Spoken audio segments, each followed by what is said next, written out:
After the Civil War, when enslaved people were set free, the big lie moved.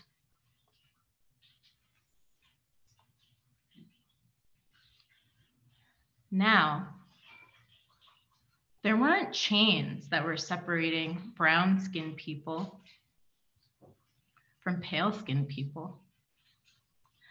A new system of rules began to keep people separate. But the rules were different for different people. The rules called some people white and some people black. This didn't always connect to a person's skin color. There were some people with pale skin who were called black.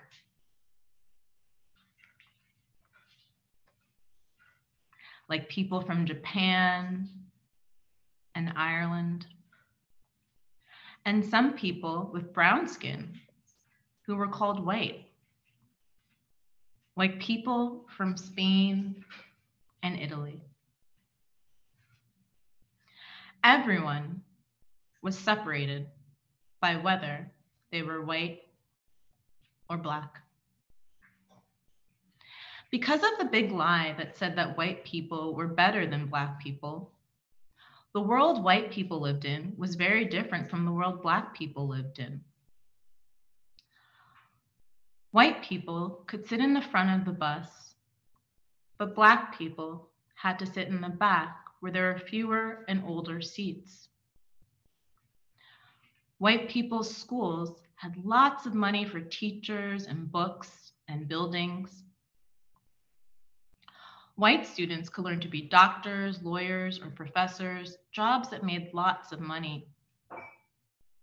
Black people had to make their own schools in houses that were falling down, with chairs that were broken, and without many books. Black students could learn to pick crops or cotton in the field, wash laundry, work as maids or janitors, or carry heavy things. All jobs that didn't make much money. And many colleges did not permit Black students to enroll.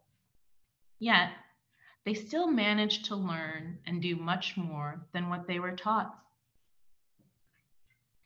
Black people couldn't shop in the same stores, go to the same beaches, use the same bathrooms, and Black and white people could not marry each other.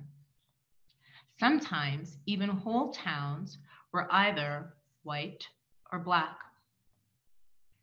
And Black people, when they were away from white people, enjoyed a beautiful kind of freedom. They created amazing art and poetry, started businesses, and created a new music called jazz and blues. And Black people built community and churches where they were able to come close to God, and God was able to come close to them.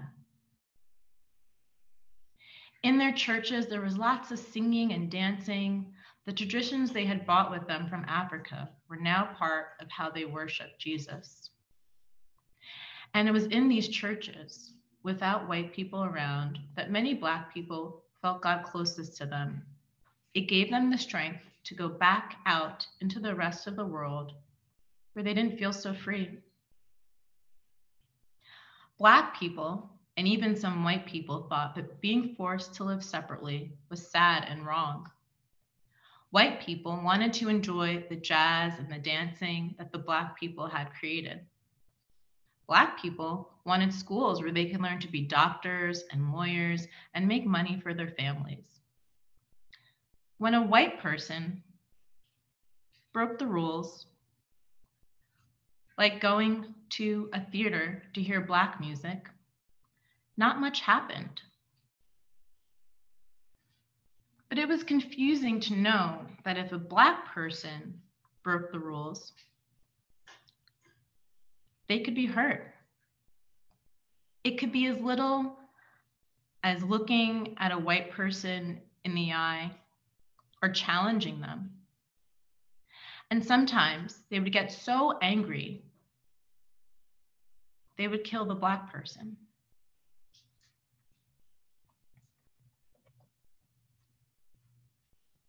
The white people were almost never taken to jail or even punished for killing Black people, even though they had broken one of God's commandments to not kill on Sundays. These same white people would often go to their church as if they'd done nothing wrong. That is how deeply they believed in the big lie. They believed that white people were better than Black people. Now, for children who were your age, Black children and white children went to separate schools.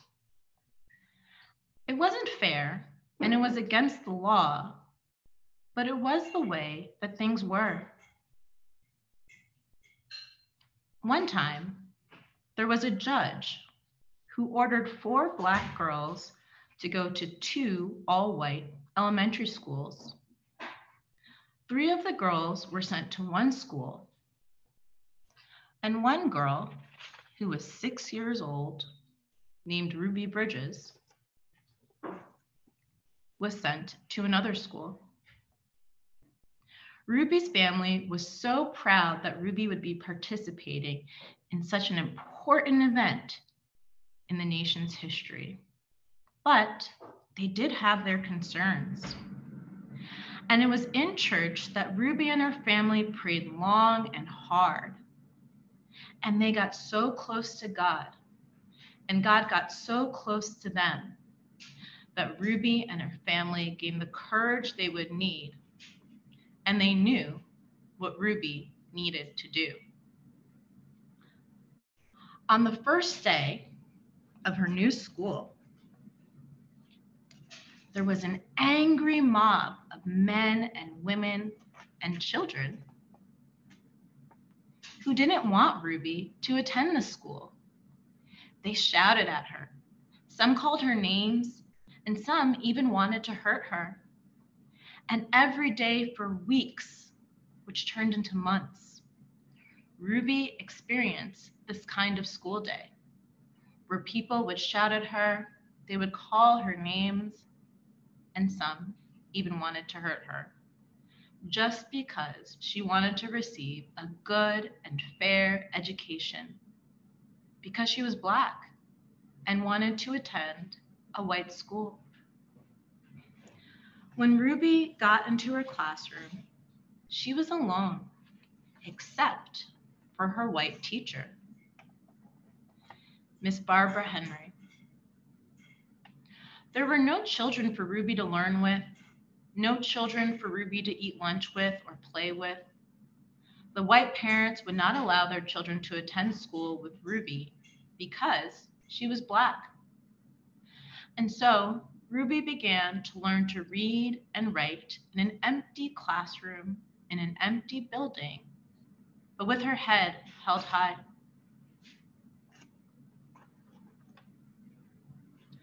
One day, when Ruby was on her way to school,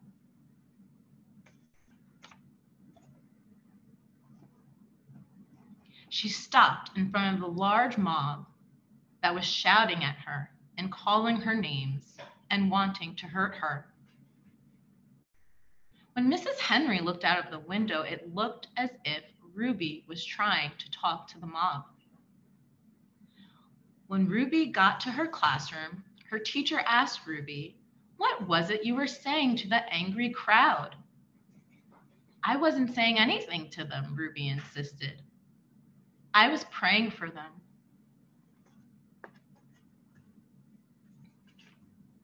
Ruby then explained that every morning she would stop a few blocks away from her school to say a prayer for the people who hated her, and that morning Ruby forgot to pray until she was already in the middle of the angry mob.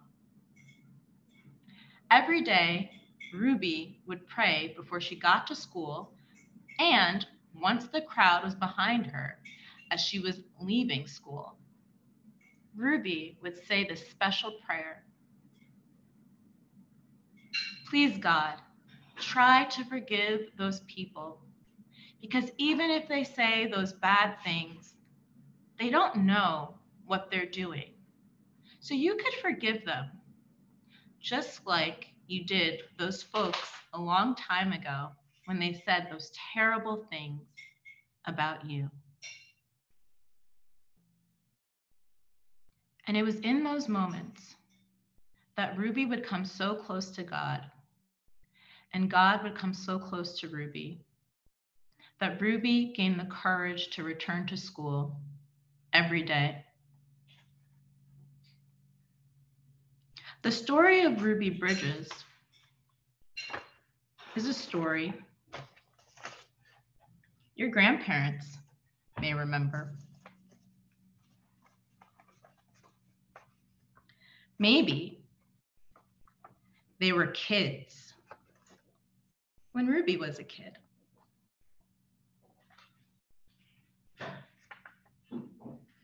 With people like Ruby,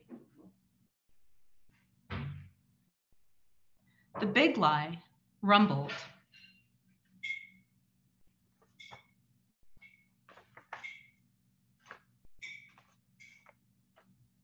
But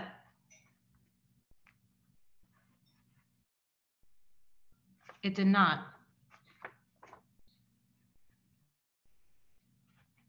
go away.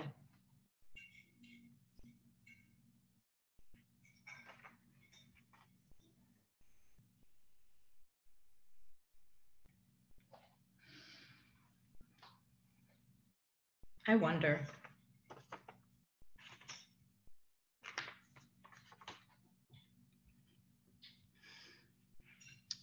I wonder what it must have felt like to be a 6-year-old girl walking to school and having people of all ages and of a different race yelling at you, calling you names, maybe even wanting to hurt her. I wonder what it must have felt like for Ruby in those moments when she came so close to God and God came so close to her. How did she know that God was with her? I wonder what it must have been like to have been Ruby's teacher. Was Ruby's teacher also courageous?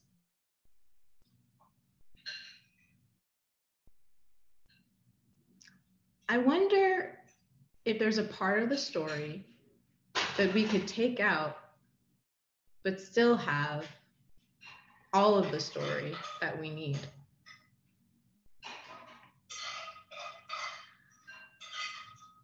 I wonder if there's a part of the story that maybe you didn't understand. I wonder how Ruby had the courage to go to school every day and be alone in a classroom, in a building, but get up every day to make history.